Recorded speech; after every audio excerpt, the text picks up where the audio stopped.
सच में कलयुग आ गया है। पहले के समय में पत्नी अपने पति के लिए अपनी जान दे देती थी, लेकिन अब के समय में पत्नियां अपने पतियों की ही जान ले लेती हैं। बेचारा सौरभ। मैं तो चाहता हूं कि इस लड़की को फांसी की सजा हो। मैं तो कभी सपने में भी लव मैरिज नहीं करूंगा। कहीं मेरी पत्नी ने भी मेरे साथ ऐसा कर दिया तो। मुझे भी सौरभ के लिए काफी बुरा लग रहा है। मैं तो एक मच्छर भी नहीं मार पाती हूँ और इसने अपने पति के साथ ये किया। भगवान बचाए ऐसी लड़कियों से तो। अगर तुम लोगों की बातें बंद हो गई हो तो जरा घर के कामों में भी ध्यान दे दो। 4 दिन बाद तुम्हारे भाई की शादी और तुम तीनों के तीनों फोन में घुसे हुए हो। अरे इसके साथ ऐसा हुआ इसका मतलब ये नहीं कि हर कोई ऐसा ही हो। शादी के घर में कैसी अशुभ बातें करने में लगे हुए हो। चुपचाप से फोन रखो और तैयारी करो। अपनी माँ की डांट सुन तीनों बच्चे जल्दी से उठते हैं और काम में लग जाते हैं।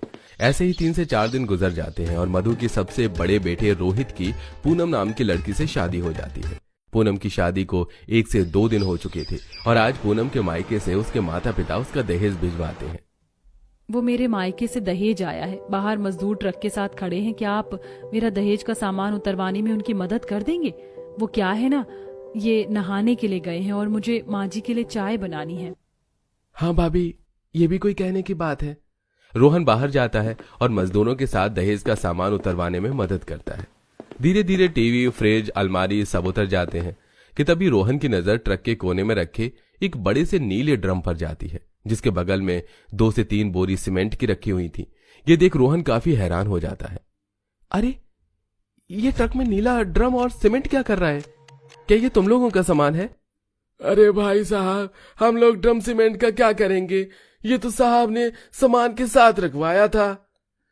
लेकिन भाभी, दहेज में ये नीला ड्रम और सीमेंट क्यों लेकर आई हैं? कहीं भाभी भी तो। रोहन भागता हुआ हॉल में जाता है जहां पूनम अपनी सास को चाय दे रही होती है। क्या हो गया, ऐसे भागता हुआ क्यों आया है? भाभी, आप दहेज में सीमेंट और नीला ड्रम लेकर आई हैं, लेकिन क्यों? हमारे घर में सीमेंट और ड्रम का क्या काम है? भला ड्रम और सीमेंट कौन लेकर आता है, बताइए मुझे। तो उसे बोलने देगा तो बताएगी ना। बता बहू, ड्रम और सीमेंट क्यों लेकर आई है तू दहेज में? अरे माँ जी, आप तो जानती हैं कि मेरे पिताजी का सीमेंट का ही काम है और आए दिन घरों में सीलन तो होती रहती है, इसीलिए उन्होंने सीमेंट भिजवा दिया। और दहेज में भी काफी छोटा बड़ा सामान आया है। उन्होंने तो राशन भी भिजवाया, इसलिए ड्रम भिजवा दिया ताकि एक्स्ट्रा राशन हम ड्रम में रख सके। थोड़ी देर पहले उनका कॉल आया था, उन्होंने मुझे पहले ही बता दिया था इसके बारे में। ओह, मैं कुछ और ही समझ बैठा था। ऐसे ही 2 से 3 दिन गुजर जाते हैं। तुम बहुत बुरे हो। तुमने कहा था कि तुम हनीमून पर मुझे लंदन ले चलोगे, लेकिन अब तुम कह रहे हो कि हम दार्जिलिंग जाएंगे। मुझे लंदन ही जाना है, मैं दार्जिलिंग नहीं जाऊंगी। पूनम, तुम तो बच्चों की तरह जिद करने लग गई हो। हम लंदन ही जा रहे थे, लेकिन थोड़ा डॉक्यूमेंट का इश्यू हो गया। हम नेक्स्ट ईयर अपनी एनिवर्सरी पर चलेंगे लंदन। अभी हम हनीमून के लिए दार्जिलिंग ही जाएंगे। मैंने कहा ना कि मुझे लंदन जाना है तो मैं लंदन ही जाऊंगी। आप कुछ भी करिए, लेकिन हम लंदन ही जाएंगे। पूनम अपने कमरे में अपने पति रोहित से हनीमून के लिए लंदन जाने के लिए जिद करने लगती है। तभी पूनम के कमरे के बाहर से उसकी नंद कोमल गुजरती है, जो पूनम की आधी अधूरी बात सुनकर भागते हुए अपनी बहन राशि के पास जाती है और उसे सारी बात बताती है। ये भगवान, सौरभ और मुस्कान के केस में भी तो ऐसा ही कुछ था ना।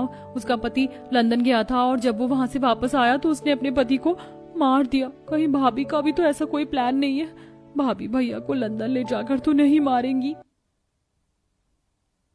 मुझे भी बहुत डर लग रहा है। मुस्कान और सौरभ की तरह भैया भाभी की भी तो लव मैरिज हुई है और हमारे भैया तो कितने सीधे साधे। कहीं हमारे भैया को कुछ हो गया तो?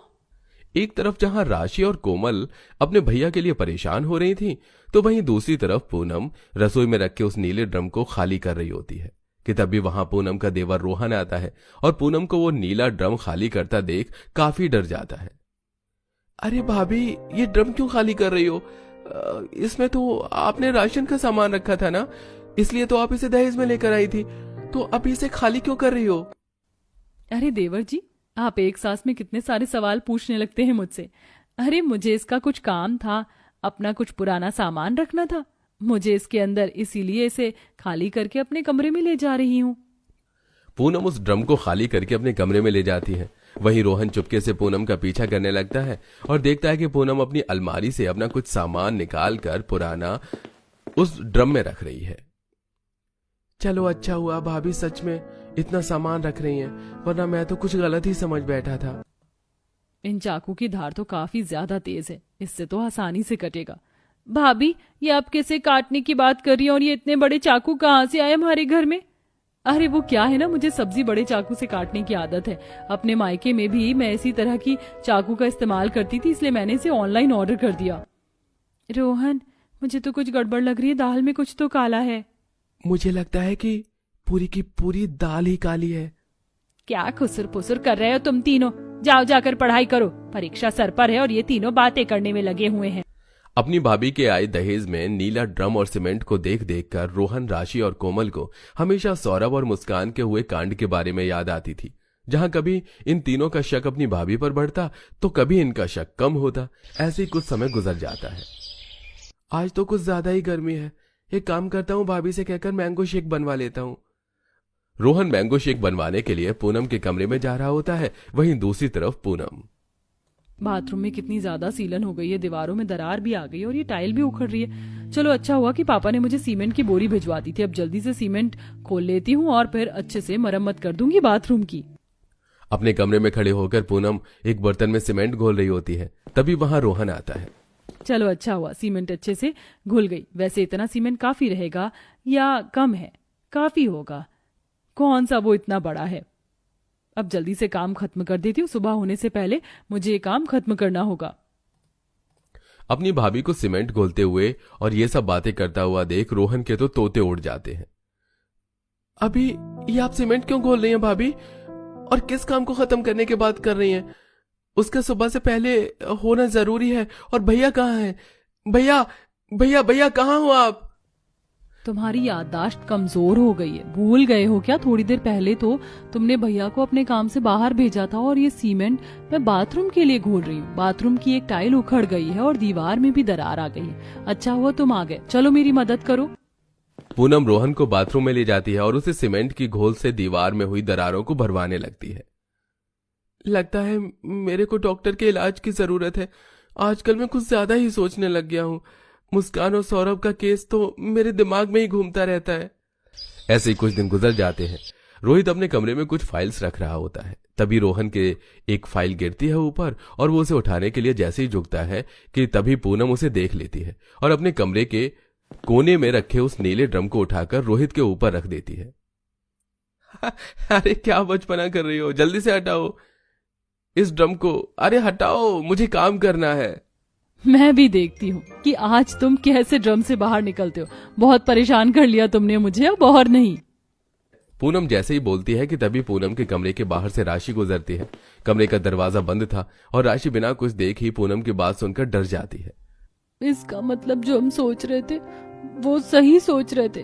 भाभी भैया को मार रही है, मुझे जल्दी से भैया की जान बचानी होगी। राशि भागते हुए हॉल में जाती है और अपनी माँ और भाई बहन को बुलाकर ऊपर ले आती है। रोहन बार बार दरवाजा खटखटाता है, जिसकी आवाज से पूनम जैसी दरवाजा खोलती है तो सभी गिरते पड़ते अंदर आते हैं। आपने मार दिया ना हमारे भैया को, इसी ड्रम के अंदर है ना हमारे भैया की लाश। माँ देखो, भैया हमें छोड़ के चले गए, भाभी ने भैया को मार के ड्रम के अंदर डाल दिया। ऐसा नहीं हो सकता, हमारे भैया हमें छोड़कर नहीं जा सकते। रोहन और राशि की बात सुनकर रोहित अपने ऊपर से नीला ड्रम को हटाता है। अरे तुम लोगों का दिमाग तो नहीं खराब हो गया है? क्या बकवास कर रहे हो? जिंदा हूं मैं, और भला पूनम मुझे क्यों मारेगी? भैया आप जिंदा हो? हमें तो लगा कि जो मुस्कान ने सौरभ के साथ किया वही भाभी ने आपके साथ किया होगा। भगवान का शुक्र है हमारे भैया को कुछ नहीं हुआ। तुम लोग ऐसे सोच भी कैसे सकते हो कि मैं अपने रोहित के साथ ऐसा करूंगी? मैं रोहित से प्यार करती हूँ और अगर एक लड़की ने अपने पति के साथ ऐसा किया, इसका मतलब ये नहीं कि हर लड़की ऐसा करेगी। मैं रोहित को कभी नुकसान पहुंचाने के बारे में सोच भी नहीं सकती हूँ। पूनम बिल्कुल ठीक कह रही है। रिश्ते में सबसे ज्यादा जरूरी होता है भरोसा, और हम दोनों को एक दूसरे पर काफी भरोसा है। सुन लिया तुम तीनों ने, या अभी और कुछ बाकी रह गया? तुम तो मेरे बहू बेटे का घर तुड़वा कर ही मानोगे। सारी बात सुनकर राशि, रोहन और कोमल को अपनी गलती का एहसास होता है और अब वो सब पूनम से माफी मांगते हैं। भाभी हमें माफ कर दीजिए। हर दिन हमारे फोन में ना वो वीडियो आ रही थी और आपके और भैया की भी लव मैरिज हुई थी। ऊपर से आप दहेज में नीला ड्रम और सीमेंट लेकर आई थी तो हम और ज्यादा डर गए। ऊपर से उस दिन चाकू और आपने वो नीला ड्रम भी किचन से खाली करके अपने कमरे में रख दिया था।